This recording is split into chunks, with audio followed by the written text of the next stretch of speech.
Demikianlah lagu Indonesia Raya Damas STMT Maliati. Menginjak acara selanjutnya adalah opening speech Ketua STMT Maliati kepada Ibu Hajah Dr. Mardiana MPDMM. Waktu dan tempat kami persilahkan. Baik, terima kasih Bu Hidayah. Suara saya terdengar jelas Bu Hidayah? Terdengar Bu Haji. Alhamdulillah, bismillahirrahmanirrahim. Yang saya hormati para pejabat struktural, Wakil Ketua 1, 2, dan 3, serta Pak Kaprodi, Bapak Ibu dosen, serta Bapak Ibu dan saudara peserta webinar sekalian. Assalamualaikum warahmatullahi wabarakatuh. Waalaikumsalam warahmatullahi wabarakatuh. Waalaikumsalam warahmatullahi wabarakatuh. Hamdan wa syukurillah, la haula wa la quwata illa billah. Salam sejahtera bagi kita semua. Puji syukur, alhamdulillah acara webinar The Series Sharing for Friends ini dapat kembali hadir. Terima kasih Bapak Ibu, saudara semua yang sudah menyempatkan diri hadir secara online di tengah kesibukan kuliah, kerja, dan aktivitas lainnya. Semoga Allah selalu memberi kemudahan untuk kita semua. Amin ya robbal alamin. Kegiatan webinar mahasiswa kali ini bertemakan peran industri pelabuhan nasional menuju persaingan global dan kesiapan insan STMT Malahayati menghadapinya. Tema ini nanti akan dibawakan oleh mahasiswa tingkat akhir kita yang sebentar lagi akan sidang skripsi insya Allah di bulan Februari. Pembuka pertama Mas Muhammad Lutfillah. Nah, sebagaimana kita tahu bahwa pelabuhan ini sebagai salah satu prasarana transportasi yang memiliki peran strategis untuk mendukung sistem transportasi yang pastinya menghubungkan antar daerah, pulau, dan negara di dunia ini. Selain itu, pelabuhan juga merupakan tempat perpindahan intra dan antar moda transportasi, sehingga pelabuhan ini memiliki fungsi sosial dan ekonomi. Secara ekonomi, fungsinya sebagai penggerak roda perekonomian dan secara sosial menjadi fasilitas publik tempat berlangsungnya interaksi antar pengguna masyarakat sekitar, termasuk interaksi yang terjadi karena adanya aktivitas perekonomian. Selain fungsi secara sosial dan ekonomi, pelabuhan juga penting dari sisi politis. Artinya, dengan peran strategisnya sebagai pusat interaksi yang mempunyai nilai ekonomi dan dinamika sosial budaya suatu bangsa, pelabuhan juga mempunyai nilai politis yang sangat strategis untuk dijaga dan dipertahankan eksistensinya dan kedaulatannya. Aturan-aturan pengelolaan pelabuhan yang berdaulat, transparan, aman, dan tidak diskriminatif, seyogyanya sudah mulai diterapkan di berbagai pelabuhan di dunia, baik terhadap perusahaan asing maupun lokal, supaya dilakukan secara efektif dan efisien akan meningkatkan sisi politis yang positif bagi suatu negara di mana tempat pelabuhan itu berada. Secara konseptual, pelabuhan juga memiliki 3 fungsi. Pertama sebagai link atau mata rantai, di mana dari satu tempat ke tempat tujuan lain. Lalu kedua, sebagai interface pelabuhan ini juga fungsinya sebagai titik temu, tempat pertemuan dua moda transportasi dari laut ke darat. Yang ketiga sebagai gateway, pintu gerbang dari suatu negara atau daerah. Dalam kaitannya dengan fungsinya sebagai gateway, tidak heran jika setiap kapal yang berkunjung ke suatu daerah, negara tertentu, maka kapal itu wajib mematuhi peraturan dan prosedur yang berlaku di daerah negara tempat pelabuhan tersebut berada. Sebagai pusat kegiatan ekonomi, pelabuhan juga memberikan layanan untuk berbagai kegiatan, di antaranya untuk pelayanan kapal, handling bongkar muat, embarkasi dan debarkasi penumpang, jasa penumpukan, general cargo, peti kemas, dan lain-lain, bunkering, dan juga reception, alat lahan industri. Ketujuh adalah persewaan alat lahan industri. Nah, dari berbagai beragamnya fungsi dan layanan yang disediakan pelabuhan ini, membuat pelabuhan sering dianalogikan sebagai suatu sistem. Sistem pelabuhan mendapat dukungan paling tidak dari 3 subsistem pendukung utama, yaitu 1, penyelenggara. Yang kedua adalah pengusaha port bisnis, yakni PT Palindo dan pengguna jasa pelabuhan atau port user, yaitu sektor swasta, eksportir, importir, dan lain-lain. Dan yang ketiga adalah perusahaan angkutan khusus pelabuhan. Dengan demikian, bisa tidaknya pelabuhan menjalankan fungsi dan menyediakan beragam layanan akan sangat bergantung pada sinergi dan interaksi dari ketiga subsistem tersebut. Ketiganya ini harus diintegrasikan. Subsistem ini penyelenggara, pengusahaan, dan penggunaan, sehingga membuat upaya untuk meningkatkan kinerja pelabuhan cenderung menjadi kompleks. Upaya tersebut perlu melibatkan peran dari lintas institusi sektoral dan membutuhkan konsep perencanaan program dan strategi implementasi yang komprehensif dan matang. Selain itu, konsistensi, transparansi, dan kesamaan persepsi di antara stakeholders yang merupakan kunci penting proses integrasi ketiga subsistem tersebut. Oleh karena itu, untuk menyusun kerangka regulasi yang mampu mengatur mekanisme dan hubungan kerja di antara stakeholder dari setiap subsistem menjadi penting untuk memfasilitasi proses integrasi menuju persaingan global yang semakin kompetitif. Nah, Bapak Ibu yang sebagai praktisi, mahasiswa maupun alumni STMT yang saya yakin hampir 100% sudah bekerja ini, khususnya di transportasi laut, harus siap dengan tantangan global ini. Membekali diri dengan ilmu, belajar dari teori di kelas, dan menyesuaikan dengan kebutuhan praktek di lapangan dunia kerja nyata yang kalian hadapi sekarang ini. Sekolah Tinggi Manajemen Transportasi Malahayati sebagai lembaga pendidikan, kami terus berusaha untuk mengupgrade diri dengan memberikan mata kuliah yang sesuai dengan jurusan prodi kita, yaitu transportasi laut, dan juga ada D3-nya, logistik dan material. Juga kita meng-hire dosen yang memang praktisi profesional di bidangnya, bidang transportasi laut.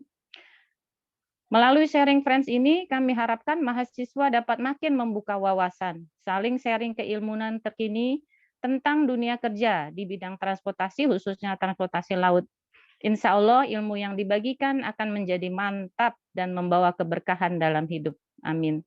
Akhir kata saya ucapkan selamat berwebinar. Ambillah ilmu sebanyak-banyaknya dari narasumber kita, Muhammad Lutfillah. Silakan ramaikan dengan diskusi ilmiah yang asik dan dengan akal sehat tentunya. Demikian yang bisa saya sampaikan, kurang lebihnya mohon maaf. Billahi taufik wal hidayah. Wassalamualaikum warahmatullahi wabarakatuh. Waalaikumsalam. Waalaikumsalam warahmatullahi wabarakatuh. Terima kasih buat Bu Haji atas sambutannya. Semoga bermanfaat buat kita semua dan adik-adik penerus di STMT Malahayati. Acara selanjutnya adalah sambutan dari Kaprodi Bapak Nur Ahmad Jabrial SHMM. Waktu dan tempat kami persilakan Pak Nur. Baik, Assalamualaikum warahmatullahi wabarakatuh. Waalaikumsalam warahmatullahi wabarakatuh. Bismillahirrahmanirrahim. Yang terhormat Ketua STMT, Ibu Dr. Mardiana, yang terhormat pejabat struktural, Wakil Ketua 1, 2, dan 3, Ketua LPM STMT Malahayati, staf admin beserta mahasiswa-mahasiswi yang saya banggakan, serta alumni dimanapun berada, semoga sehat dan sukses selalu. Pertama-tama saya memberikan apresiasi setinggi-tingginya kepada adinda kita, Muhammad Lutfillah, mahasiswa semester akhir yang atas upayanya merencanakan menyusun terselenggaranya webinar kita malam hari ini. Saya harap mahasiswa-mahasiswi lainnya dapat juga aktif dalam kegiatan kampus, baik kegiatan prodi maupun kegiatan mahasiswaan lainnya. Tanpa panjang lebar, pada kesempatan ini saya selaku Ketua Prodi hanya ingin menyampaikan sedikit terkait prodi kita di luar topik webinar malam hari ini. Saya sampaikan kepada seluruh mahasiswa-mahasiswi yang sedang cuti, tidak bekerja, posisi sedang di darat, tidak sedang melaut, untuk dapat mengikuti kegiatan perkuliahan secara offline atau tatap muka. Apalagi untuk mahasiswa-mahasiswi semester awal, wajib hadir untuk mengikuti kegiatan perkuliahan secara offline. Karena dengan dicabutnya kebijakan pemerintah PPKM, perguruan tinggi saat ini diwajibkan melaksanakan kegiatan perkuliahan secara tatap muka. Walaupun mungkin bukan jam kuliah atau bukan harinya waktu kuliah, saya harap mahasiswa-mahasiswi dapat main ke kampus, biar tahu STMT itu di mana sih tempatnya, di Cilincing di sebelah mana. Biar tahu di STMT itu dosennya siapa aja sih yang mengajar, kegiatan mahasiswanya tuh apa aja di STMT. Lalu biar tahu mahasiswa-mahasiswi ini tahu teman-teman seangkatannya itu siapa aja teman-temannya. Lalu terkait semester genap besok, kita sudah wajib perkuliahan secara tatap muka dan offline. Ada pertanyaan, bagaimana Pak kalau saya bekerja? Untuk mahasiswa-mahasiswi yang sudah bekerja, bisa mengikuti perkuliahan secara online, tapi harus mengisi dan menyerahkan syarat-syarat yang akan ditentukan oleh STMT sesuai dengan ketentuan yang diberikan oleh Direktorat Perguruan Tinggi. Salah satunya mungkin nanti ada surat resmi, berkop surat dari tempat mahasiswa bekerja yang menjelaskan atas nama siapa mahasiswanya, bekerja dengan jabatan apa, periodenya kapan sampai kapan, dan mungkin ada syarat lainnya nanti akan diberitahukan melalui surat edaran yang akan diberikan ke grup WhatsApp tiap angkatan. Lalu yang kedua, untuk mahasiswa angkatan 2016 dan 2017 yang mengikuti webinar hari ini sudah warning ya, jadi udah lampu merah, terutama ini yang angkatan 2016. Tahun ajaran ini masa studinya sudah habis. Jadi kalau nggak diselesaikan, teman-teman dari 2016 ini sudah habis masa studinya bisa di drop out atau di DO. Ya mungkin nanti bisa mengurus cuti atau surat pengunduran diri atau surat pindah. Karena masa studinya sudah habis, jadi harus segera selesai. Pesan saya kalau teman-teman yang 2016 merasa ada kesulitan dalam penyelesaian studi, hubungi kami, curhat dengan kami. Ada Ibu Mardiana, ada saya, ada dosen-dosen lainnya, apalagi saya, terbuka 24 jam. Mau hubungin saya jam 1 malam, pasti saya ladenin, asal WA dulu sebelumnya. Pak, saya mau konsultasi, saya mau telepon Bapak. Kalau saya nggak balas, insya Allah pagi-pagi akan saya balas. Untuk terkait biaya kuliah, saya harap teman-teman yang belum menyelesaikan administrasi bisa dicicil tiap bulan kalau ada rezeki. Jadi nanti pada akhir masa studinya beban biaya kuliahnya tidak terlalu besar. Lalu selanjutnya yang ketiga, mahasiswa-mahasiswi alumni, anak muda milenial, pengguna media sosial, manfaatkan media sosial itu. Follow media sosial resminya STMT Malahayati. Berteman dengan dosen-dosen di media sosial, apalagi berteman dengan teman-teman seangkatan, baik senior maupun juniornya, biar jadi akrab, silaturahmi. semakin solid, ambil manfaat positif dari media sosial. Untuk alumni yang belum bekerja bisa cek ke webnya STMT Malahayati, di situ ada info loker, bisa juga konsultasi dengan kami, nanti kami akan arahkan, insya Allah ada aja jalannya untuk mendapat pekerjaan.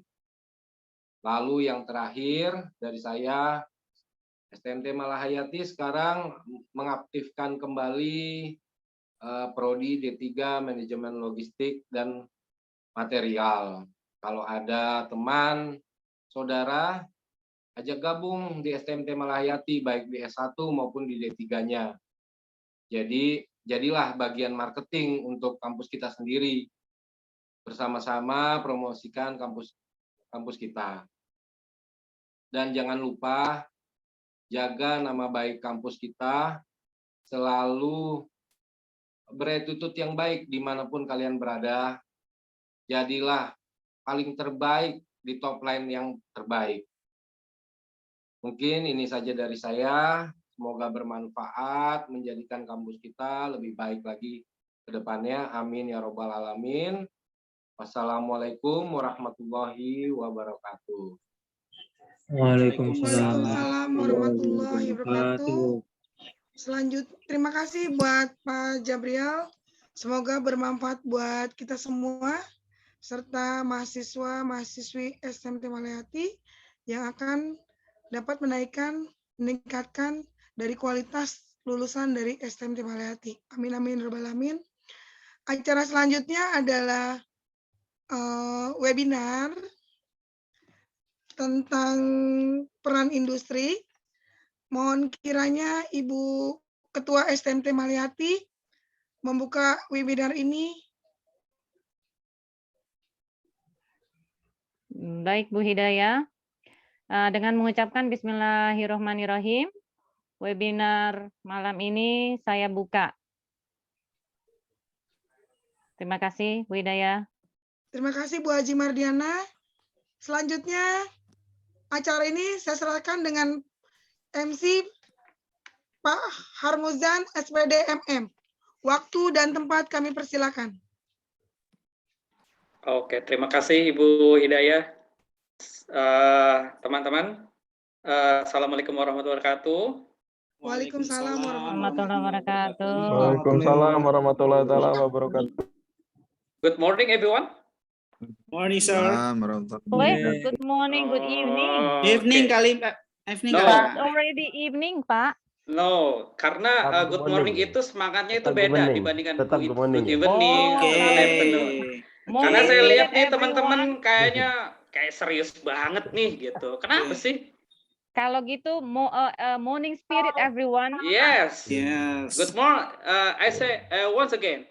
Good morning, everyone. Good morning. Morning spirit, sir. morning. Semangat pagi.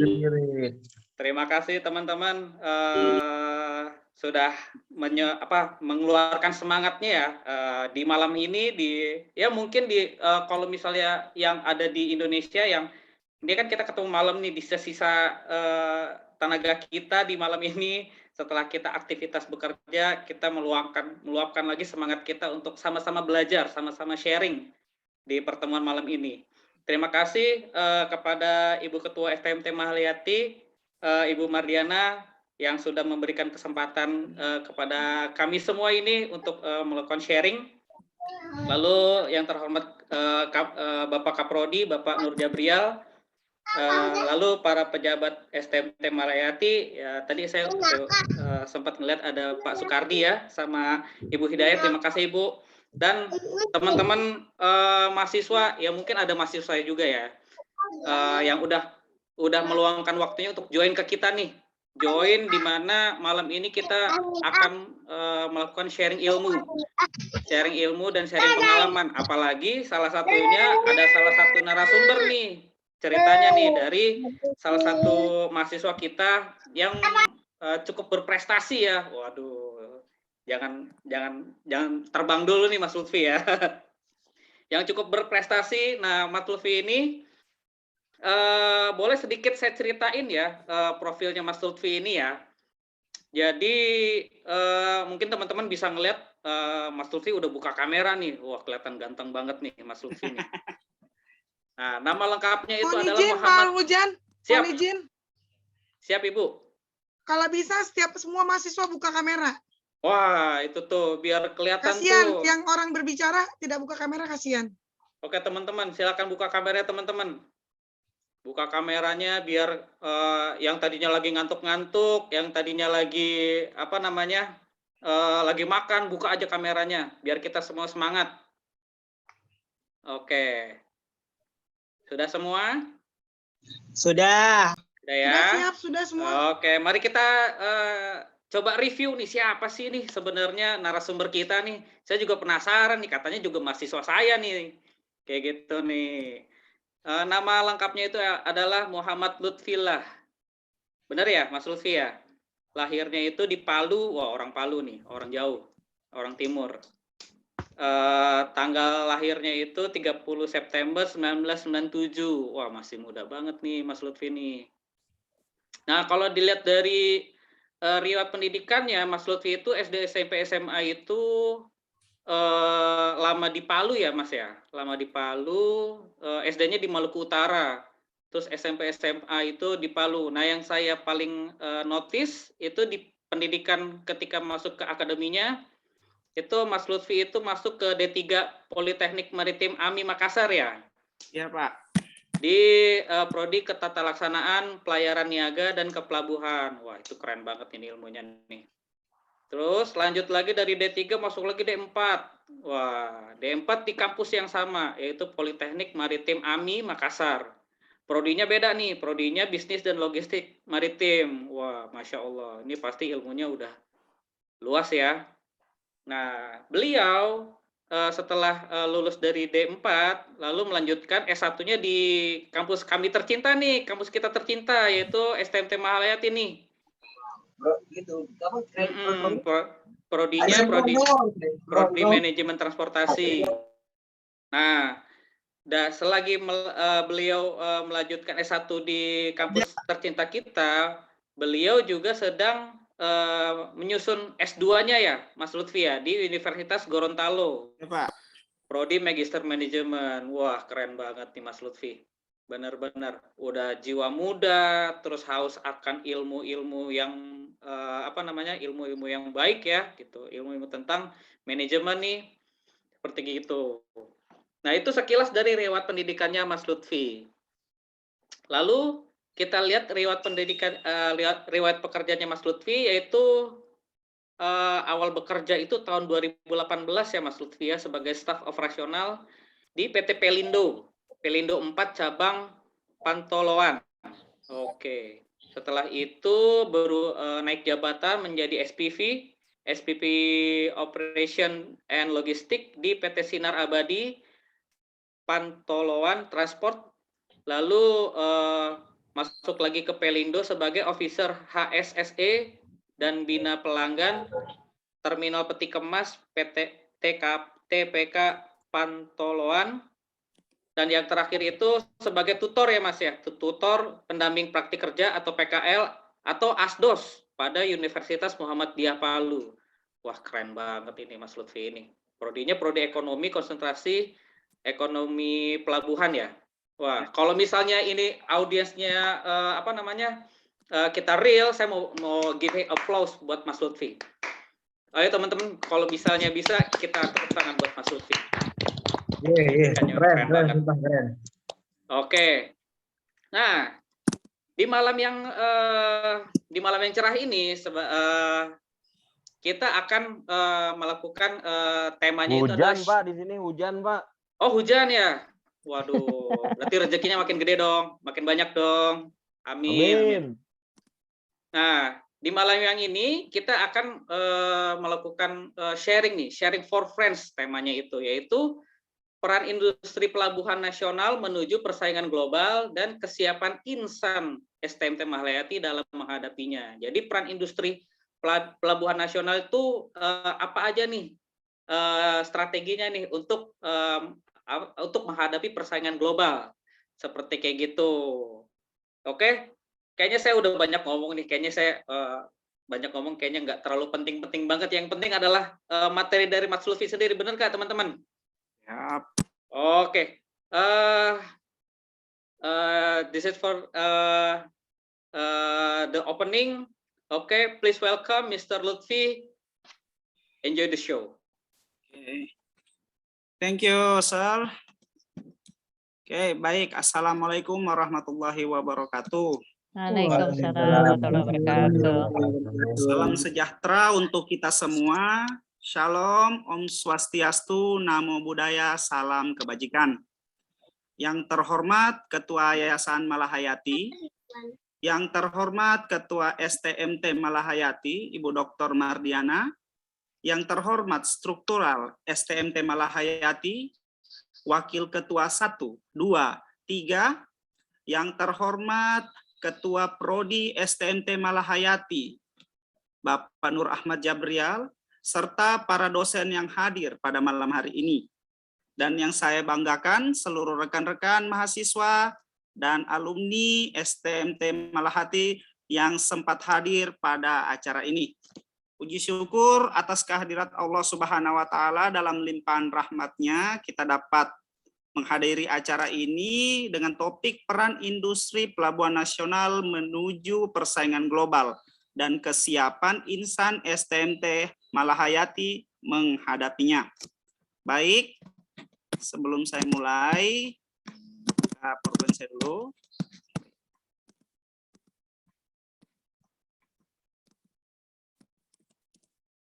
Oke, sebelumnya saya perkenalkan, ini lingkungan kerja saya. Lokasinya Pelabuhan Terminal Peti Kemas Pantoloan, Kota Palu, Sulawesi Tengah. Oke, baik. Ini daftar riwayat hidup saya tadi sudah dijelaskan sama Pak Moderator.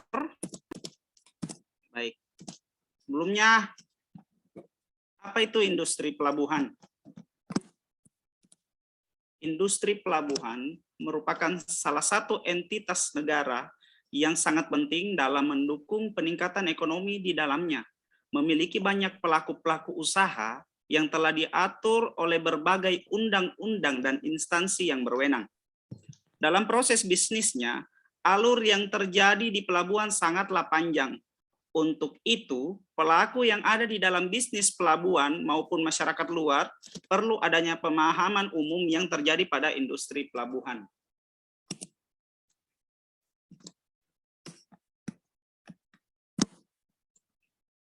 Peran industri pelabuhan nasional menuju persaingan global dan menjadi poros maritim dunia.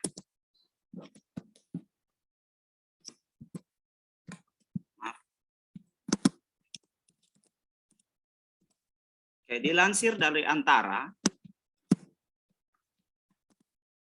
pemerintah mengumumkan rancangan penggabungan BUMN pelabuhan 4 badan usaha milik negara di bidang pelabuhan, yaitu PT Pelindo 1, 2, 3, dan 4 akan berintegrasi menjadi satu.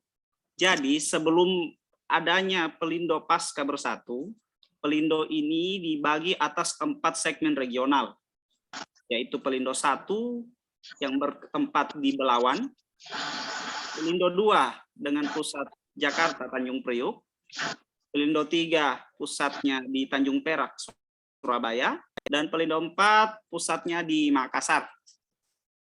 Jadi penggabungan ini dilakukan dalam rangka mewujudkan industri kepelabuhanan nasional yang lebih kuat. Jadi sebelum bersatu, 4 BUMN pelabuhan ini saling gontok-gontokan nih. Jadi persaingannya tetap ada. Jadi pasca di merger, maka akan lebih kuat, saham lebih kuat, dan lebih meningkatkan konektivitas maritim dan pelayanan lebih prima.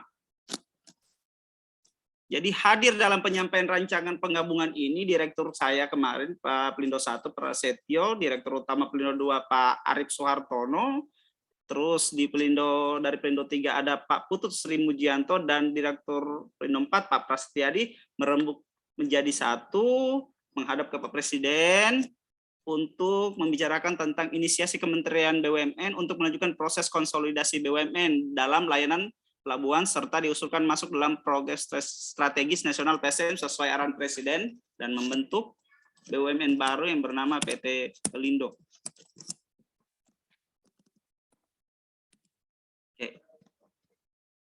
Integrasi Pelindo ini merupakan salah satu bagian dari program strategis pemerintah dan inisiatif Kementerian BUMN untuk melanjutkan proses konsolidasi BUMN dalam layanan kepelabuhanan, serta diusulkan masuk dalam PSN sesuai arahan Presiden berdasarkan kajian yang telah diatur atas opsi restrukturisasi BUMN pelabuhan. Penggabungan ini adalah opsi yang paling sesuai karena dapat memaksimalkan sinergi dan penciptaan nilai tambah. Dalam rancangan penggabungan, Pelindo II akan menjadi perusahaan penerima penggabungan dari ketiga BUMN yang akan dibubarkan demi hukum tanpa proses likuidasi. Proses integrasi Pelindo rencananya akan terlaksana pada masa ini sudah tergabung. Jadi pemerintah tentang penggabungan BUMN ini sudah berjalan mulai dari 1 Oktober 2021. Nah, Pelindo ke depan akan memiliki kontrol dan kendali strategi yang lebih baik. Pengembangan perencanaan akan menjadi lebih holistik untuk jaringan pelabuhan yang akhirnya akan menurunkan biaya logistik. Pelindo terintegrasi selanjutnya tidak akan dikelola berdasarkan wilayah lagi. Jadi akan lebih merata seluruh Indonesia mulai dari Pelabuhan Malahayati Aceh sampai di Pelabuhan Merauke.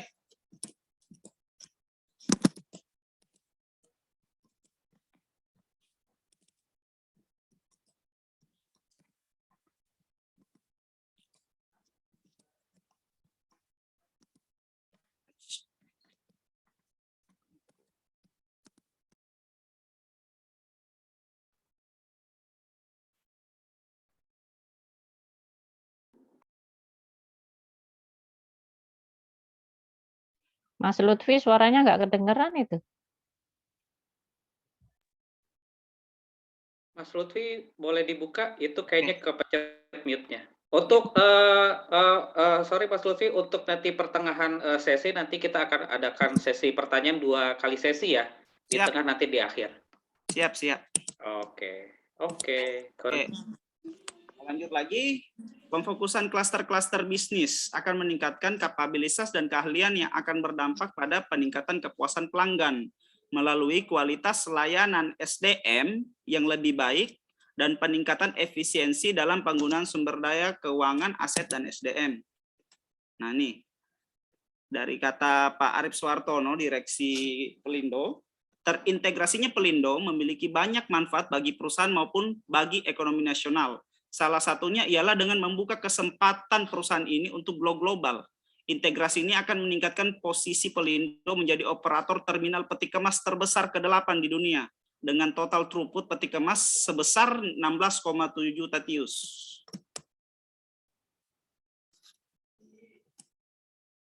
Nah ini, saya lanjut untuk strategi pelabuhan Indonesia menghadapi persaingan global.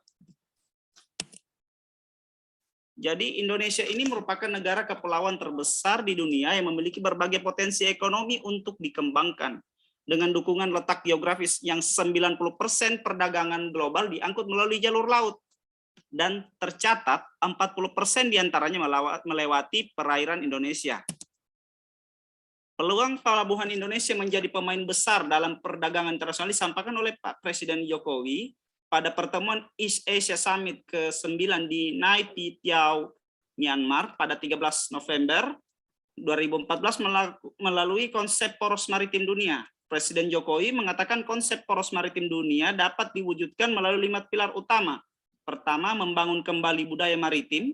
Kedua, menjaga dan mengelola sumber daya laut dan fokus membangun kedaulatan pangan laut melalui pengembangan industri perikanan dengan menempatkan nelayan sebagai tiang utama.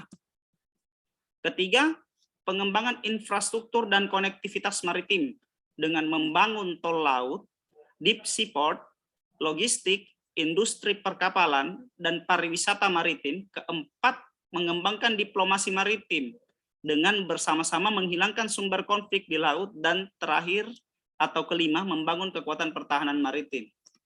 Jadi, pasca bersatu ini, strategi pelabuhan Indonesia ini lebih ke arah yang lebih baik.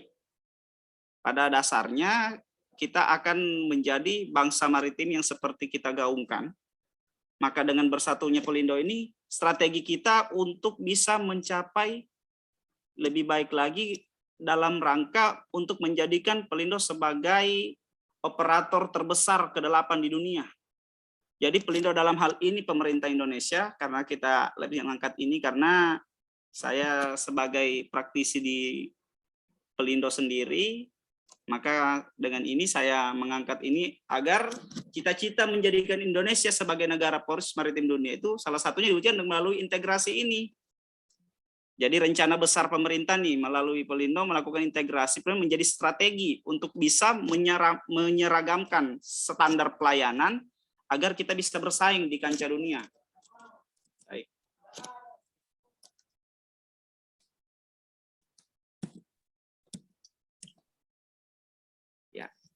Penggabungan ini akan menciptakan sinergi BUMN dengan standarisasi operasional sehingga dapat meningkatkan efisiensi logistik nasional.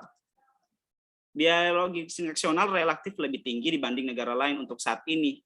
Salah satunya disebabkan oleh operasional pelabuhan itu sendiri yang belum optimal. Biaya logistik yang mencapai 23% dari total PDB ini merupakan salah satu yang tertinggi di dunia. Dengan layanan pelabuhan yang terstandar di bawah satu komando, maka waktu yang dihabiskan kapal di pelabuhan relatif lebih singkat. Layanan pandu, mekanisme proses bongkar muat, kontainer, hingga meninggalkan terminal pelabuhan inilah yang akhirnya berdampak pada penurunan biaya logistik.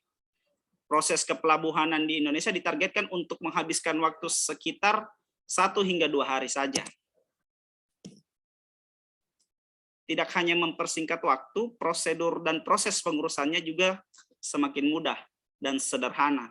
Karena berada dalam satu sistem integrasi ini mengingat biaya logistik masih menjadi salah satu pertimbangan perusahaan atau investasi masuk ke suatu negara. Dengan penggabungan ini, pelayanan kepada pengguna jasa kepelabuhanan diharapkan akan lebih efektif dibanding model 4 Pelindo yang terpisah. Sebagai perusahaan operator pelabuhan, Pelindo memiliki peran besar dalam menjaga rantai distribusi logistik. Integrasi ini akan menciptakan kendali strategis di seluruh wilayah kerja dan berpeluang menjadikan suatu kekuatan besar di dunia logistik kemaritiman. Ya, selanjutnya mungkin kita ini dulu, Pak. Ini mungkin ada yang mau bertanya, bisa saya ini. Oke, teman-teman, kita buka sesi pertanyaan untuk 3 orang penanya ya. Pertanyaan pertama, ada yang mau bertanya tentang penggabungan Pelindo ini sementara? Oke, saya lempar ke audiens, teman-teman. Ada yang mau bertanya? Oke, Pak. Saya, Pak. Oke, Mas Dedi, silakan. Siap. Pada prinsipnya penggabungan Pelindo ini dari Pelindo 1, Pelindo 2, Pelindo 3, dan Pelindo 4 ini sangat menguntungkan dan tentu juga ada kekurangannya. Kekurangan itu mungkin saya lihat lambat laun akan ada nanti penyamaan persepsi, penyamaan segalanya baik dalam pengurusan dan lain-lain. Tinggal menurut saya tinggal SDM-nya yang harus dikejar atau dipecut lah. Bagaimana penyetaraan itu bisa sejajar nantinya dengan Pelindo-Pelindo itu bisa menjadi cita-cita dari yang membuat tujuan supaya Pelindo ini bisa lebih besar dan bisa diakui di dunia internasional. Nah, yang jadi masalah menurut saya pada saat ini seharusnya Pelindo sebelum melakukan ini kan telah melakukan kajian-kajian dan menurut saya mungkin masih ada akan terpusat seperti regional-regional itu untuk mengangkat anak-anak perusahaan atau anak pot-pot yang masih kecil yang tidak bisa disinggahi sama kapal-kapal besar. Nah, yang jadi pertanyaan saya, apa tantangan untuk dari pelabuhan itu supaya bisa tercapai dalam waktu yang cepat? Di antaranya kan ada berapa halangan-halangan itu. Terima kasih. Oke, Mas Lutfi mau kita rangkum semua pertanyaan atau satu pertanyaan satu dijawab? Bagaimana Mas Lutfi? Langsung saya jawab aja supaya kita lebih menyingkat waktu. Oke, langsung dijawab aja. Tentang apa tantangan penggabungan Pelindo untuk pada rencana kedepannya? Silakan. Oke, baik. Terima kasih atas pertanyaannya Pak Dedi, sangat menarik. Baik, untuk tantangan itu sendiri Pak, itu sudah pernah saya dapatkan. Waktu ini menceritakan tentang pengalaman saya Pak ya. Semasa pasca merger Pak, kemarin saya sebelumnya dari ex Pelindo 4. Nah, setelah pasca merger kami itu lebih kepada pertama ya terus terang lebih berbicara tentang kultur shock. Jadi kultur shocknya seperti pada saat kita di kebiasaan kami di kebudayaan ketimuran nih. Kami kan di Indonesia Timur. Jadi pada saat proses integrasi kami lebih merujuk kepada Indonesia bagian barat yang lebih modern dalam cara pengoperasionalannya, baik dari segi fasilitas, baik dari sumber daya, bahkan ke strategi planning kepelabuhan itu sendiri.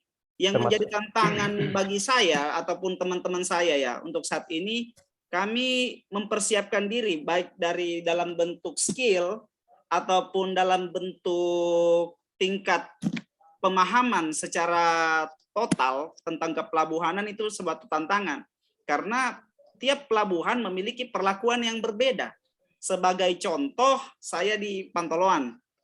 Pantoloan masuk klaster pelabuhan peti kemas. Pantoloan itu dulunya dari 4 generasi, Pak. Mulai dari pelabuhan rakyat. Pelabuhan rakyat dibentuk di tahun 75 sampai di tahun 80-an. Di tahun 80-an keluar SK menjadi pelabuhan konvensional.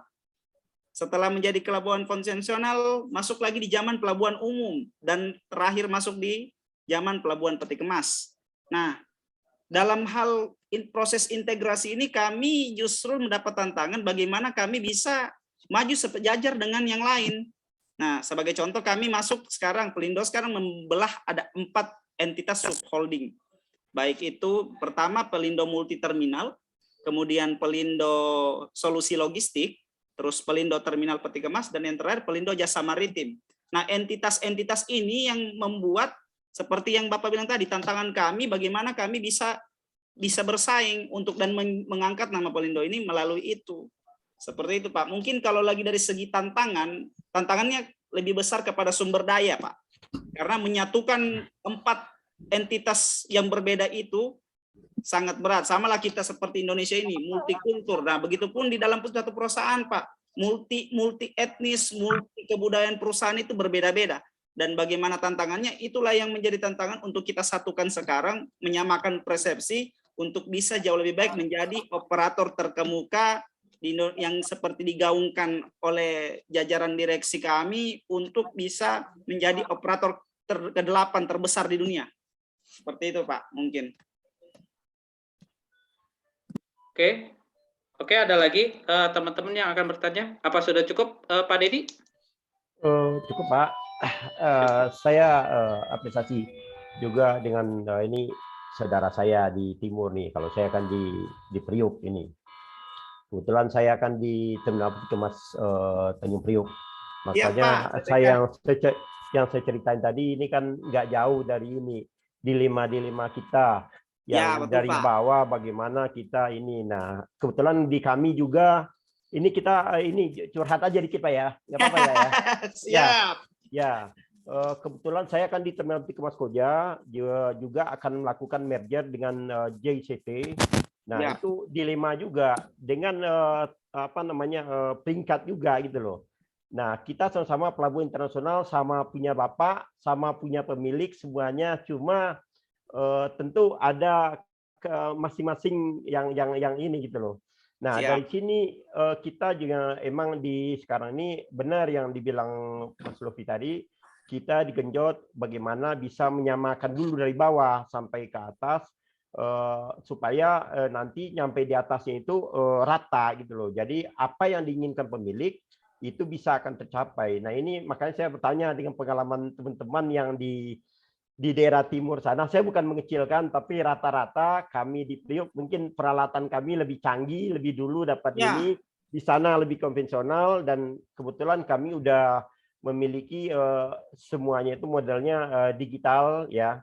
Jadi terkoneksi. Nah, hal ini kan akan yang kata ini akan mengganggu juga, mungkin di sana jaringan kurang sebagus yang di pusat. Nah, ini kan akan jadi tantangan semua, maksud saya gitu, Pak. Nah, ini yang saya tanyakan, bagaimana tantangan-tantangan itu, apakah ada dari diri kita sendiri, apakah ini masing-masing punya strategi-strategi. Oke, Pak, cuma dari itu, Pak. Terima kasih saudaraku yang dari timur. Yuk. Oke, terima kasih Pak Dedi atas tanggapannya. Teman-teman mahasiswa ada pertanyaan lagi atau dari dosen juga boleh, silakan kalau misal ada pertanyaan. Jadi kita malam ini malam sharing, semuanya mengaspirasikan pertanyaan. Silakan. Ada pertanyaan kah? Saya boleh, Pak Harmuzan? Oke, silakan Pak Rikman. Silakan. Terima kasih Pak Harmuzan, Ketua Prodi dan Struktural. Terima kasih kesempatan yang telah diberikan. Menilik nih kan terkait dengan bagaimana pelabuhan ini Pelindo ya untuk bisa bersaing di persaingan global. Yang saya coba ingin tanyakan terkait dengan masalah apa sih ya yang paling mendasar sehingga Indonesia yang dikenal sebagai negara maritim ya, pelabuhan ini banyak ya, tentu juga sumber daya manusia juga banyak. Tetapi untuk di daerah, jangankan di skop internasional, di regional ASEAN aja, pelabuhan Indonesia itu pengaruhnya kalah dengan negara-negara tetangga. Nggak usah di-compare dengan apa? Dengan Singapura ya. Kalau Singapura kan tingkatnya dunia, tetangga Malaysia atau yang lainnya. Kenapa hal itu bisa terjadi? Sedangkan kan kalau misalkan kita lihat Indonesia itu potensi maritimnya luar biasa. Mungkin bisa dijelaskan apa gitu ya, terkait apa yang menyebabkan hal itu terjadi. Ya, itu aja sederhana aja. Terima kasih. Assalamualaikum warahmatullahi wabarakatuh. Oke, jadi Pak Rikman ini menanyakan seberapa pentingkah sih Mas Lutfi kalau misalnya menyatukan Pelindo ini. Jadi karena kan resource kita memang sudah terkenal dari dulu, dari zaman dulu ya. Oke, silakan Mas Lutfi. Baik, terima kasih Pak Rikman atas pertanyaannya. Baik, seberapa penting untuk penyatuan Pelindo ini untuk kita bisa lebih bertaji di kancah internasional ya? Spesifiknya seperti itu, Pak. Baik, begini. Sebelum Pelindo ini disatukan, Pak, 4 BUMN ini berdiri masing-masing mengelola usahanya dengan model dan pola role model yang berbeda-beda. Mengakibatkan biaya logistik kita tertinggi, salah satunya di dunia. Dan yang terparahnya lagi, biaya tinggi, birokrasi kita sulit, dan yang lebih penting, tarif kita berbeda-beda. Akhirnya, ada pelabuhan, contoh nih saya ambil contoh Tanjung Priuk. Tanjung Priuk atau JCT menggunakan standarisasi perhitungannya dolar. Sedangkan di Makassar, Pelabuhan Peti Kemas Makassar hanya menggunakan rupiah. Dari situ saja sudah mendapatkan ketimpangan dari segi pendapatan. Jadi gambaran kecilnya seperti ini, Pak. Satu Tanjung Priuk, seluruh Pelindo 2 bisa dia subsidi hidup. Bisa disubsidi. Jadi semua misalkan 10 cabang nih sampai Tanjung Priuk. Pendapatan 10 cabang di Indonesia Timur baru belum sampai, bahkan tidak akan sampai menyamai dengan Tanjung Priuk.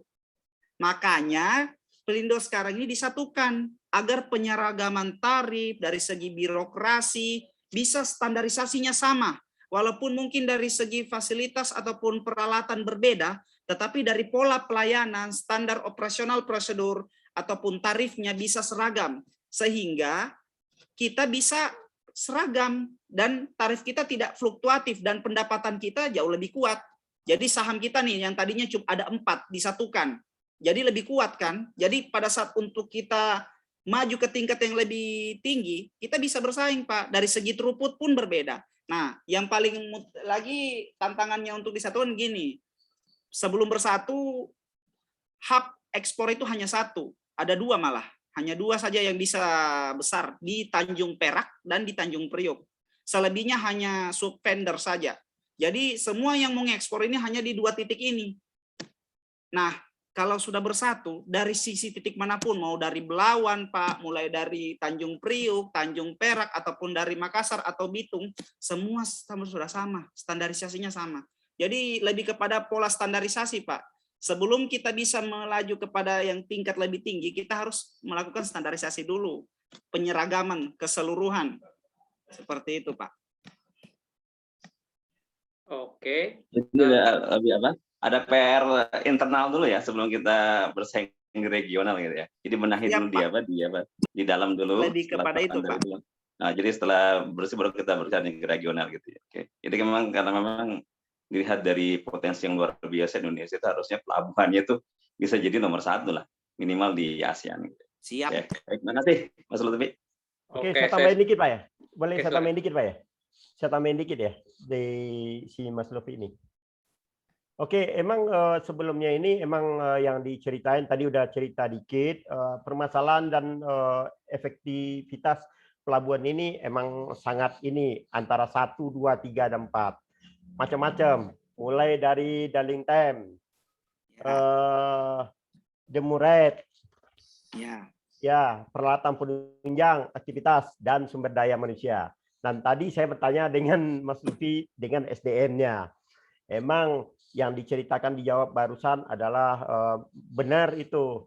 Jadi standar-standar itulah yang utama yang akan diinikan, baik nanti dengan standar operasionalnya dalam per jamnya berapa harus dicapai, dan itu nanti akan ditunjang juga dengan peralatan-peralatan yang akan mungkin diperbaharui atau di-upgrade gitu loh.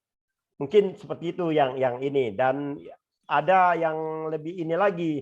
Kalau di Priuk kontainer itu di yard itu sangat tinggi.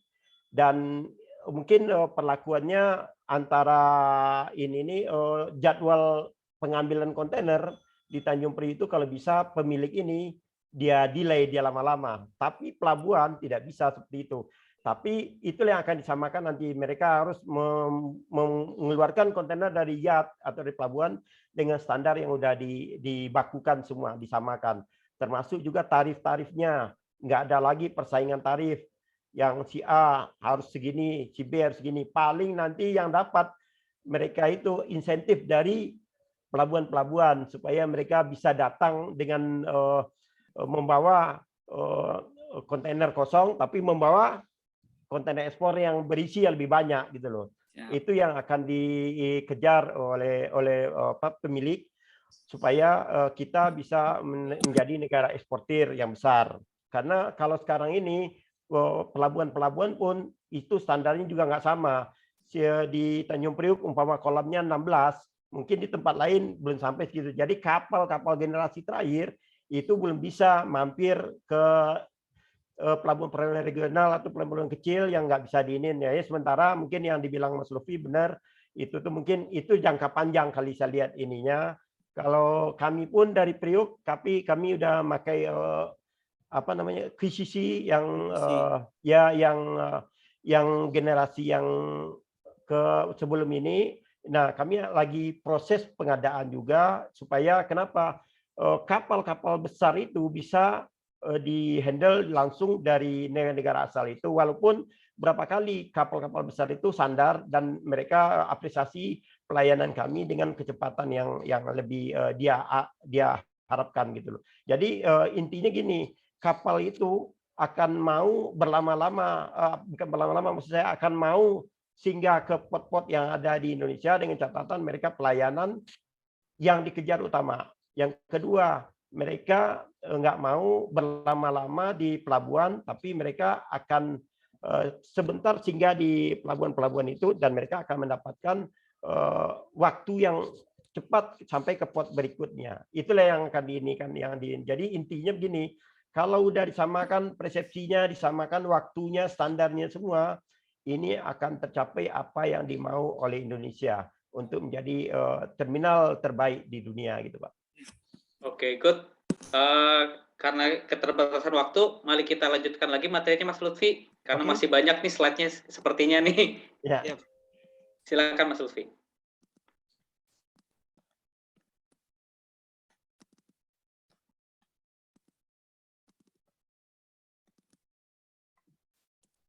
Baik.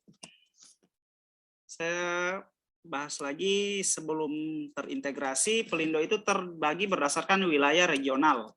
Pelindo 1 berada di kawasan barat Indonesia, dari Aceh, Sumatera Utara, Riau, dan Kepulauan Riau. Lalu Pelindo 2, ya di Jakarta atau dikenal mungkin dengan Indonesia Port Corporation, IPC dulunya. Mengelola pelabuhan yang tersebar di Jawa, Sumatera Selatan, Lampung, Kalimantan Barat, Banten, Bengkulu, Jambi, dan Bangka Belitung. Sementara itu Pelindo 3 mengelola di Kalimantan Selatan, Kalimantan Tengah, Bali, Nusa Tenggara Barat, Nusa Tenggara Timur, Jawa Tengah, dan Jawa Timur. Dan yang terakhir, wilayah kerja Pelindo 4 berada di Kalimantan Timur, Utara, seluruh Sulawesi, Maluku, dan Papua. Nah, strategi ini menggabungkan Pelindo dengan membentuk 4 klaster subholding, yaitu peti kemas, non peti kemas, logistik, dan hinterland development, serta marine equipment and port service, merupakan langkah yang tepat. Peta sebarannya, klaster peti kemas akan berkantor pusat di Surabaya dengan nama Pelindo Terminal Peti Kemas. Terus klaster non peti kemas akan berpusat di Medan dengan nama Pelindo Multi Terminal. Kemudian klaster logistik berpusat di Jakarta dengan nama Pelindo Solusi Logistik. Sementara untuk kelas marine akan berada di Makassar dengan nama Pelindo Jasa Maritim. Dengan pembentukan klaster tersebut, perencanaan keseluruhan untuk jaringan pelabuhan, port network connectivity dapat lebih fokus sesuai dengan lini bisnisnya.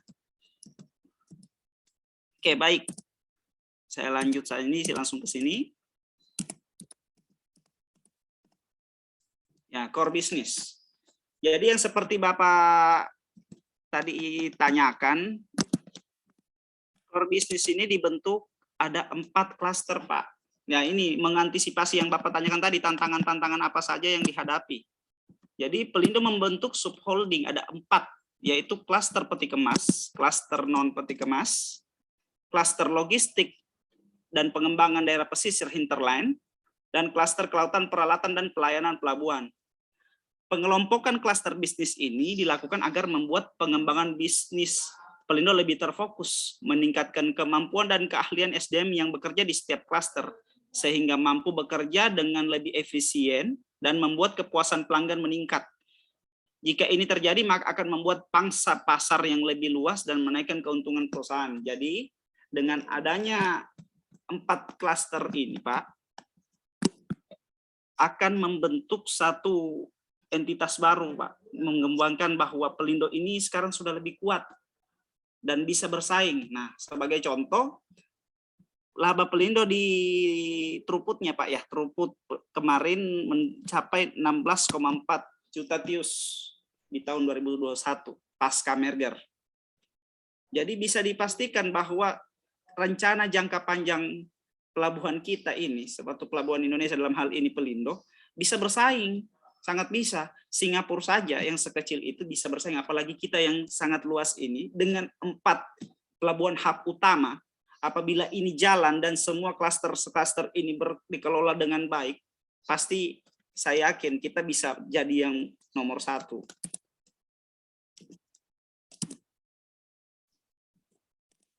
Nah, tantangan dan peluang nih, Pak. Kita bahas lagi menuju persaingan global.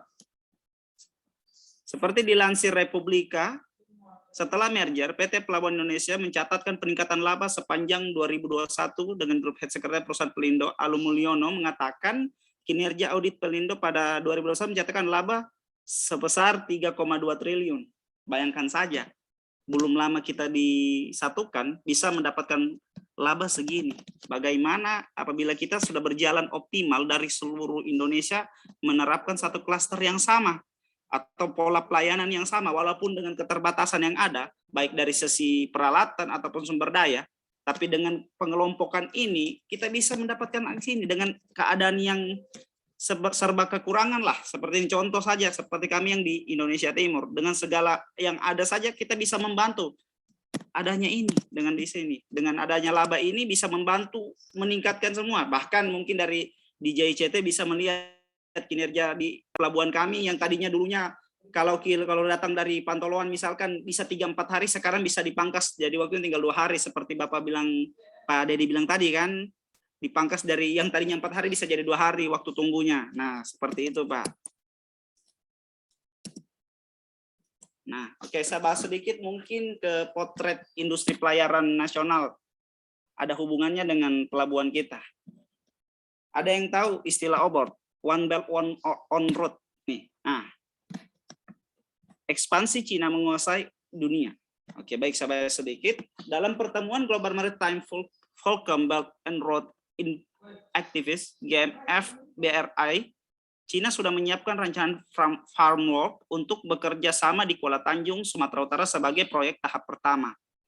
Selanjutnya, ada beberapa tahap kerjasama lain yang disepakati seperti kawasan industri Seimangkei dan kerjasama strategis pada Bandara Internasional Kuala Namu untuk tahap kedua.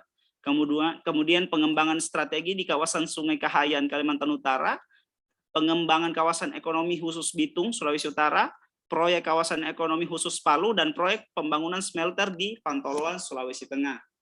Bayangkan, negara lain pun saja sekarang melirik pelabuhan-pelabuhan kita. Jadi dia membuat satu rute yang namanya jalur sutra. Dia mengembangkan ini untuk bisa bekerja sama karena melihat peluang yang ada. Bayangkan saja, alki kita ini banyak. Alki 1, alki 2, alki 3. Pelabuhan kita semua siap, tapi apa yang didapatkan oleh kita sebagai pemerintah dalam hal ini Pelindo? Bagaimana kita bisa mendapatkan ini? Peluang besar. Jadi makanya kita disatukan itu Pak kemarin untuk bisa mensiasati ini. Apabila kita tidak siap, otomatis pasti pelabuhan kita akan tertinggal dan akan mungkin saja diambil alih oleh orang lain. Nah,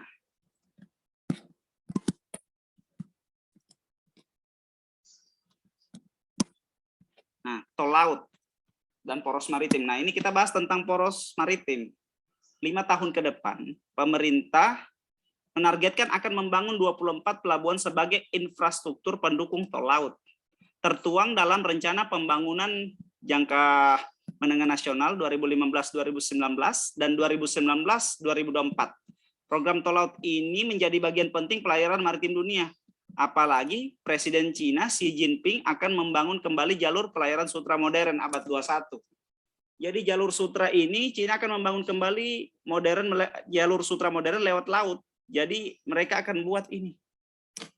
Seperti ini polanya. Nah, disiasati kepada kita keuntungan untuk Indonesia ada. Karena apa? Semua hinterland kita, pelabuhan hub-hub kita bisa terhubung, terkonektivitas. Dengan adanya layanan ini dan kita mendapat proyek loh, saya bilang. Di sini kita mendapatkan anggaran yang dialokasikan untuk membangun 24 pelabuhan sebesar 39,5. Jadi rencana jangka panjang sudah disedia untuk mensiasati bagaimana apabila pelabuhan kita bisa bergerak maju untuk menjadi poros maritim seperti ini. Sudah ada rencana jangka panjangnya. Dan roadmap industri pelayaran logistik nasional. Baik dari deklarasi Juanda 1957 dukungan kapal nasional atas Indonesia mengangkut archipelago state prioritas kapal Indonesia. Kemudian kematian pelayaran nasional paket 20 November 1988 terbentuknya persaingan dalam negeri dalam pelayaran asing. Kemudian Inpres 5 tahun 2005 pemberdayaan industri pelayaran nasional asas Kabotej 6045 kapal di tahun 2005 menjadi 64857 unit kapal di tahun 2022. Dan Undang-Undang 17 tahun 2018 tentang pelayaran nasional, tentang pelayaran, kemudian program tol laut Presiden Joko Widodo, kemudian program Beyond Capacity Permendag 65 tahun 2020, potensi devisa 120 T per tahun.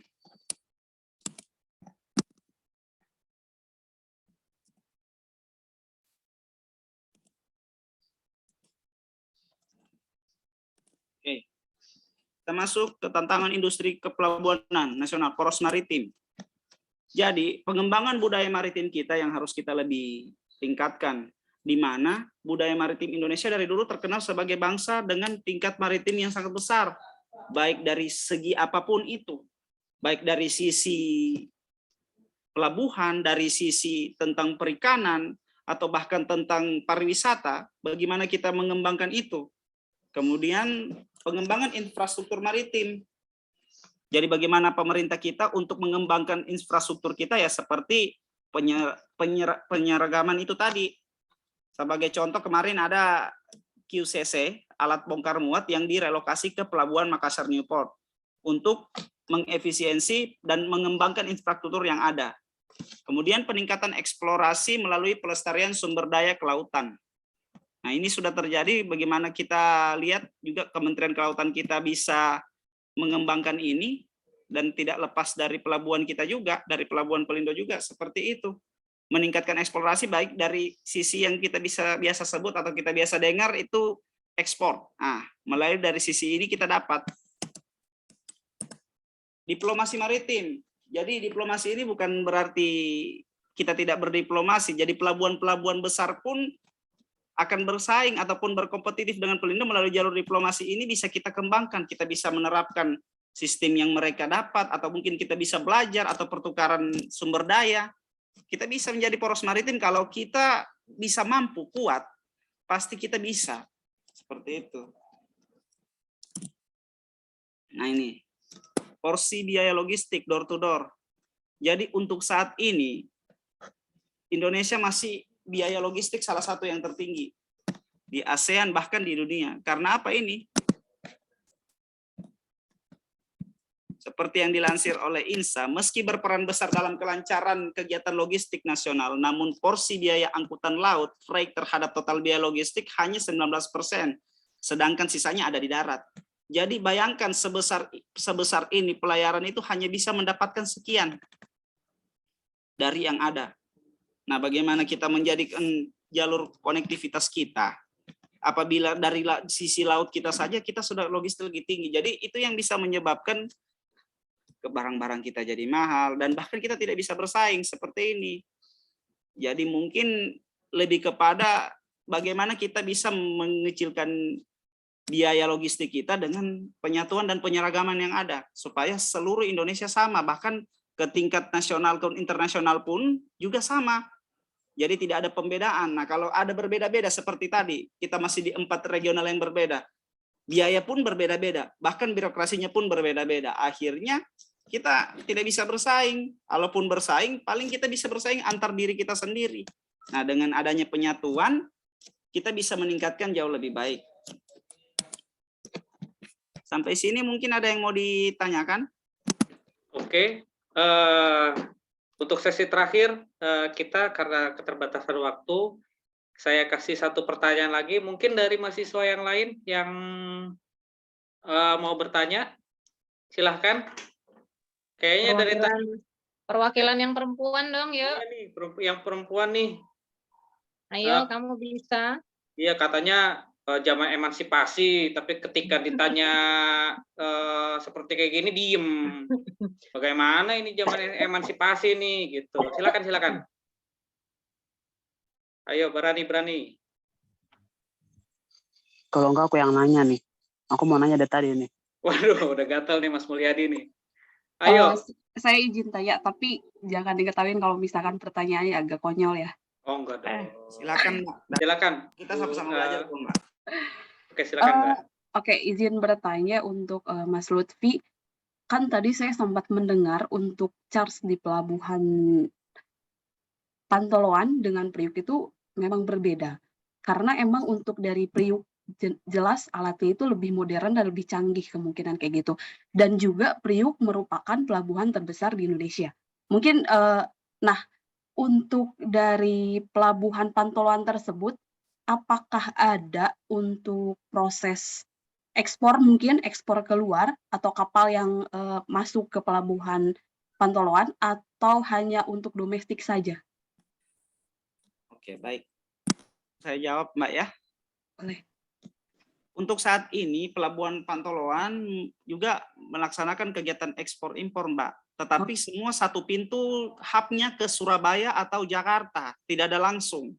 Oh, jadi ada transshipment dulu gitu ya? Ya, ada transshipment. Kalaupun ada, dia tidak melalui peti kemas. Dia biasanya dalam bentuk rede atau dalam bentuk konvensional, kapal kargo, general kargo langsung. Seperti itu. Tapi kalau untuk peti kemas selalu semua pintunya ada 2. Kalau bukan dia ke Jakarta atau dia ke Surabaya. Seperti itu.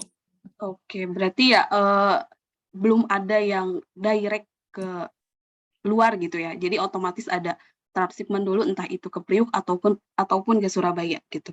Ya, untuk direct call sebenarnya pernah ada, tetapi tidak intens ya karena waktu itu ada COVID. Sempat kan untuk Pelabuhan Pantoloan pernah melakukan direct call ekspor kelapa ke Vietnam langsung, tetapi terhenti 2-3 bulan, habis itu langsung COVID.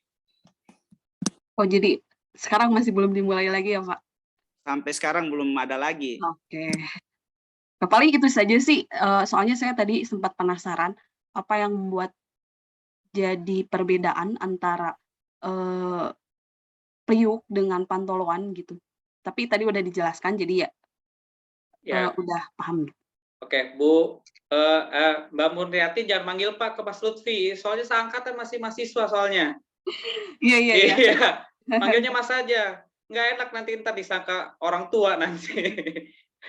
Oke, satu pertanyaan sebelum saya kasih ke Mas Mulyadi. Mas Mulyadi kayaknya udah gatel nih. Satu pertanyaan untuk perempuan lagi, ada nggak? Kalau nggak ada, saya lempar ke Mas Mulyadi. Silakan teman-teman. Nggak ada? Kayaknya makin seru, Pak. Buka aja, Pak. Oke, silakan. Daripada ntar ketahan-tahan kan Mas Mulyadi, silakan Mas Mulyadi. Iya. Saya nggak enak nih. Silakan Mas Mulyadi. Selamat malam, assalamualaikum. Mohon maaf karena aku lagi ada di posisinya lagi ada di hutan. Ini pertanyaannya sih. Ya Allah. Iya, saya lagi digigit nyamuk. Iya, untuk Mas Lutfi dan juga semangat. Ya, untuk Mas Lutfi dan juga Pak Dedi, aku mau ada sedikit pertanyaan. Ada beberapa minggu lalu kita kan juga mendapatkan pengumuman bahwa Pelindo juga membuka untuk jalur surveyor dan jalur untuk manajemen transportasi ya. Nah, ada beberapa mahasiswa juga yang nanya ke saya gitu ya. Dan saya pun juga udah sempat nanya ke bagian PIC sananya. Iya. Masalah kayak yang kita kan 4 BUMN menjadi satu ya Pak ya. Itu ada untuk pelamar-pelamar baru tentunya kan gitu. Nah, biasanya untuk di IPC yang saya tahu kita harus punya ada beberapa sertifikat kayak motion ekspor-impor dan lain sebagainya gitu. Dan sebagai para generasi yang baru juga gitu kan jadi tantangan juga. Ini maksudnya saya juga ada pertanyaannya, apa aja sih sebenarnya harus disiapkan untuk kita sebagai sumber daya manusianya untuk maju masuk ke dalam Pelindo itu tersebut gitu Pak. Itu aja sih yang saya tanyain, yang mungkin jadi penasaran untuk saya dan juga yang lainnya gitu. Karena untuk masuk Pelindo yang kita tahu kan begitu sangat ketat sekali seleksinya gitu loh. Nah, itu aja sih Mas Lutfi, mungkin bisa berbagi sertifikat apa atau dokumen-dokumen apa yang harus kita lengkapi untuk menunjang ke sananya gitu. Oke, pertanyaan sangat bagus sekali Mas Ahmad Mulyadi. Untuk mungkin kalau dari segi persyaratannya itu sih sebenarnya general saja, hampir sama dari semua perusahaan, hampir semua punya standarisasi yang berbeda. Cuman kalau untuk dari segi Bapak tanya tadi kelengkapan administrasi atau apa, kalau seperti saya kemarin saya kan lulusan dari D3 Ketatalaksanaan. Nah, kebetulan untuk saat ini kemarin saya di Indonesia Timur itu sarjana itu masih susah. Bahkan masih langka. Mungkin kalau di daerah Jawa itu sarjana itu agak banyak mungkin. Nah, saya sarjana kemarin di Pantoloan saja saya sampai sekarang ini saya yang kebetulan orang tinggal di Pantoloan ya masih tinggal baru saya sendiri yang sarjana ketatalaksanaan. Jadi dari lebih kepada melihat saya sebagai persaingannya itu bukan dari kesiapan berkas apa yang bukan, tapi kepada skill dan peluang yang ada. Kalau untuk berkas-berkas ya paling kalau Bapak seperti yang di laut nih ABK ya sama aja seperti ijazah penuhnya seperti BST ataupun MEVA, SAT. Nah, kalau yang di anak tata laksana nih atau transportasi mungkin sertifikasi BNSP tentang freight forwarding atau loading master ataupun jadi sertifikat foreman. Nah, itu menunjang. Yang apalagi kita punya lisensi BNSP yang tersertifikasi secara nasional, lambang Garuda. Ya, mungkin itu lebih menunjang lagi, bukan hanya ijazah akademik semata tapi ijazah vokasi. Nah, kalau Bapak-bapak atau teman-teman sekalian punya sertifikat itu, mungkin bisa jadi penunjang bagi saya. Maksudnya saya tidak bisa membilang seperti ini bahwa dia punya apa namanya nih, dia punya persyaratan ini enggak, karena general aja sama seperti yang ada. Ijazah penunjang terus itu aja. Kalau penunjangnya lebih kepada sertifikasi vokasi itu aja sih. Kalau yang bisa bawa alat operator mungkin dengan ada kelengkapan SIO, AK3, nah, seperti itu. Mas apa tadi yang nanya, Ahmad Mulyadi. Oh, jadi hanya untuk spesifikasi dia ke bagian vokasinya yang berbadan BNSP ya Pak ya. Tapi kalau misalkan ada kita punya dari yang tidak dari BNSP itu tersendiri itu hanya berarti cuma penunjang aja ya, penunjang kelengkapannya aja gitu. Seperti yang saya paparkan tadi, untuk penerimaan itu dia lebih general, nggak seperti ini. Bahkan Pelindo tidak melibatkan dirinya kalau untuk penerimaan, lebih kepada ke pihak independen. Mungkin Pak Malderi bisa lebih tahu bagaimana sistem rekrutmen kan. Kalau untuk sistem rekrutmen selama ini bahkan lebih general, dia human capital dia open seluruh, tidak ada yang ditutup-tutupi. Bahkan persyaratannya pun sama seperti yang ada, seperti perusahaan pada umumnya gitu. Kalau pun ada sertifikasi vokasi juga itu penunjang, tidak semata-mata akan ini, pakai akan proses seleksi lagi seperti itu. Oke deh kalau gitu. Terima kasih Pak Mas Lutfi untuk pemberitahuannya. Dan selamat malam. Terima kasih Mas Mulyadi atas pertanyaan yang bagus. Mungkin ini sudah di jam-jam akhir kali ya, Mas Lutfi ya, semua materi sudah disampaikan oleh Mas Lutfi ya. Jadi sedikit saja saya merangkum intisarinya. Jadi penggabungan Pelindo ini dari Pelindo 1, 2, 3, dan 4 itu sebenarnya itu memperkuat industri kepelabuhan nasional. Integrasi ini akan meningkatkan posisi Pelindo menjadi operator terminal peti kemas terbesar ke-8 di dunia. Amin ya Allahumma amin. Dan penggabungan ini akan menciptakan sinergi BUMN pelabuhan dengan standarisasi operasional sehingga dapat meningkatkan efisiensi logistik nasional. Oke. Mungkin semua materi sudah disampaikan ya Mas Lutfi ya. Kalau misalnya ada pertanyaan lagi, boleh nanti di japri aja ke nomor Mas Lutfi, nanti akan dikasih oleh pihak kampus.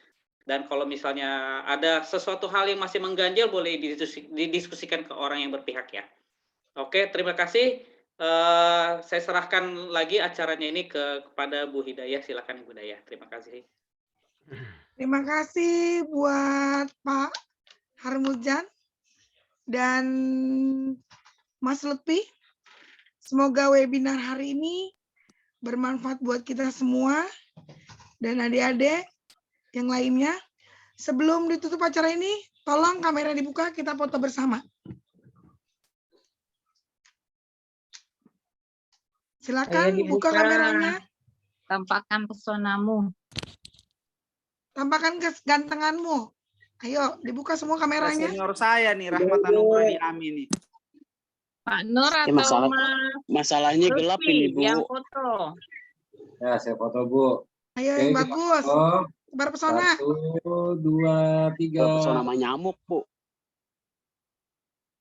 Selanjutnya, 1, 2, 3. Sekali lagi. 1, 2, 3. Oke. Terima kasih adik-adik. Alhamdulillah buat untuk Ibu Ketua STMT Maliati, Bu Haja Mardiana, serta Bapak Kaprodi, Pak Nur Jabrial, serta dosen-dosen lain yang saya tidak sebutkan satu-satu. Semoga malam ini bermanfaat buat kita semua. Saya tutup acara ini dengan membaca Alhamdulillahirabbil alamin. Alhamdulillahirabbil alamin. Selamat Mas Lutfi. Selamat Mas Lutfi semuanya. Sidang juga nih, sidang awal, prasidang ini. Amin. Bu Haji ada sertifikatnya Bu Haji? Pak Dedi, terima kasih Pak udah di